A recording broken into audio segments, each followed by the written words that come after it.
नमस्कार।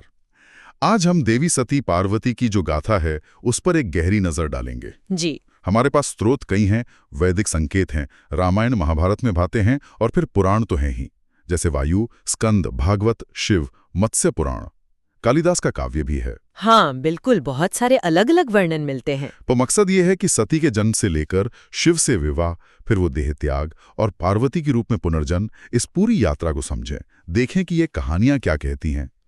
तो चलिए शुरू करते हैं। देखिए, वैदिक शास्त्रों में सीधे सीधे ये कहानी नहीं है, पर रुद्र की पत्नी रुद्राणी या अंबिका, इनका जिक्र आता है। केन उपनिषद में उमा हेमवती हैं। हाँ, जो ज्ञान का प्रतीक है। लेकिन जो कहानी हम जानते हैं वो ज्यादातर रामायण, महाभारत और खासकर पुराणों से आती है। सही। कहानी शुरू होती है सती के जन्म से। वो प्रजापति दक्ष की बेटी थी और उनकी माँ प्रसूति, या कुछ जगह असिकनी नाम भी मिलता है। हाँ, और कहा जाता है कि देवी ने खुद ही दक्ष के यहाँ जन्म लिया, ब्रह्मा जी के कहने पर एक शर्त थी। शर्त? क्या शर्त थी? कि अगर कभी उनका अनादर हुआ तो वो अपना शरीर त्याग देंगे। अच्छा, ये तो शुरू से ही तय था मतलब। हाँ, और सती बचपन से ही शिव की भक्त थीं, किसी और से विवाह को तैयार नहीं। उन्होंने तो महल छोड़ दिया था, है ना, वन में तपस्या करने के लिए। बिल्कुल, कठोर तपस्या की शिव को पाने के लिए।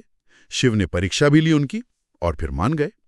लेकिन पिता दक्ष, वो खुश नहीं थे इस रिश्ते से। हाँ, और देखिए, विवाह को लेकर भी अलग अलग बातें हैं। भागवत पुराण में स्वयंवर का वर्णन है। हाँ, कि सती ने खुद चुना शिव को। जी। कहीं ये भी है कि विष्णु ने मदद की। शिव पुराण कहता है कि दक्ष का विरोध शायद शुरू में उतना कड़ा नहीं था। अच्छा। हाँ, पर शिव का वो रूप, उनका रहन सहन, भूत प्रेत गण, ये सब दक्ष को बिल्कुल पसंद नहीं आया, तो वो नाराजगी बढ़ती चली गई। और इसी बढ़ते तनाव का नतीजा था वो दक्ष का यज्ञ। बहुत मशहूर कहानी है जी, सबसे ज्यादा प्रचलित। उन्होंने बड़ा यज्ञ किया, पर जानबूझकर शिव और सती को नहीं बुलाया। अब सती को लगा कि पिता के घर यज्ञ है, जाना चाहिए। शिव ने मना भी किया। हाँ, शिव ने समझाया कि बिना बुलाए जाना ठीक नहीं, अपमान हो सकता है। पर वो नहीं मानी, चली गई। और वहां हुआ भी वही। दक्ष ने ना सिर्फ अनदेखा किया, बल्कि शिवजी के बारे में बहुत बुरा भला कहा, अपमानजनक बातें। बिल्कुल, और अपने पति का ये अपमान सती सह नहीं पाई और उन्होंने वहीं यज्ञ की अग्नि में अपनी देह त्याग दी। हाँ, ये कहानी हम सब ने सुनी है जी। अब जब सती की मृत्यु की खबर शिव तक पहुंची तो वो एकदम हिल गए, क्रोध से भर उठे। उनका वो विनाशकारी तांडव नृत्य, हाँ, तांडव शुरू कर दिया और अपने क्रोध से वीरभद्र और भद्रकाली को उत्पन्न किया, जिन्होंने जाके पूरा यज्ञ तहस नहस कर दिया और दक्ष का सिर भी काट दिया। बाद में अवश्य देवताओं ने मनाया, शिव शांत हुए और दक्ष को जीवित किया, पर बकरे के सिर के साथ। हाँ, ये कहानी का एक सिरा है, लेकिन जैसा आपने कहा और भी वर्णन है। बिल्कुल, और यही बात बहुत दिलचस्प हो जाती है। सती के देह त्याग को लेकर कई अलग नजरिए हैं। ये सिर्फ आग में कूदने वाली बात नहीं है। अच्छा, जैसे देवी भागवत पुराण है, उसके अनुसार दक्ष एक श्राप के कारण सती से नफरत करते थे, और जब सती अपमानित हुई तो उन्होंने अपनी योगिक शक्ति से शरीर छोड़ा। योगिक शक्ति से मतलब अग्नि से नहीं, अपनी योग की आंतरिक शक्ति से।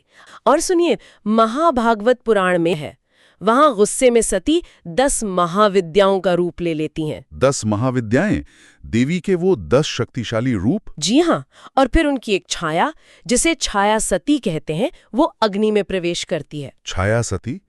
असली सती सुरक्षित रहती हैं पार्वती के रूप में पुनर्जन्म लेने के लिए। ये एक तरह से माया का खेल है। कमाल है।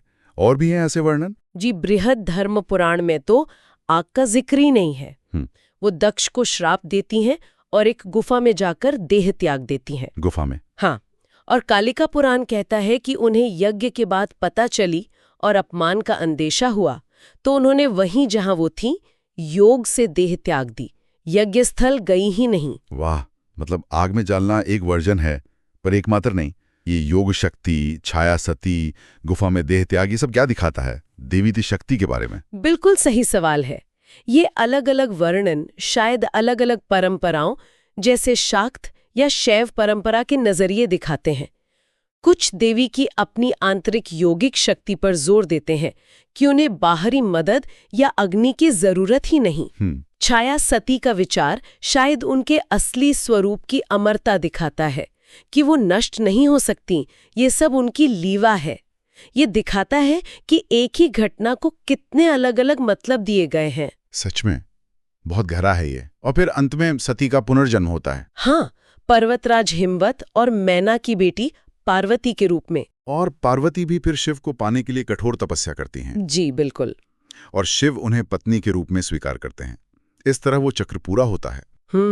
तो ये कहानी सिर्फ प्रेम, शादी और दोबारा जन्म की नहीं है। इसमें सम्मान है, अपमान है, क्रोध है, त्याग है और सृष्टि का संतुलन भी है। हाँ, कई पढ़ते हैं। और ये जो अलग अलग कथाएं हैं सती के देहत्याग की, ये हमें देवी की प्रकृति, उनकी शक्ति, उनकी स्वायत्ता के बारे में सोचने पर मजबूर करती हैं। शायद समय के साथ देवी की भूमिका को देखने का नजरिया भी बदला। ये सोचने वाली बात है। और अंत में एक सवाल शायद हम छोड़ सकते हैं सोचने के लिए कि सती के देहत्याग के ये जो इतने अलग अलग रूप हैं, ये हमें सत्य की प्रकृति के बारे में क्या बताते हैं? क्या ये दिखाते हैं कि एक ही घटना के कई सच हो सकते हैं जो अलग अलग नजरियों से दिखाई देते हैं? बहुत खूब। एक ही सच, कई नजरिए, इस पर जरूर सोचना चाहिए।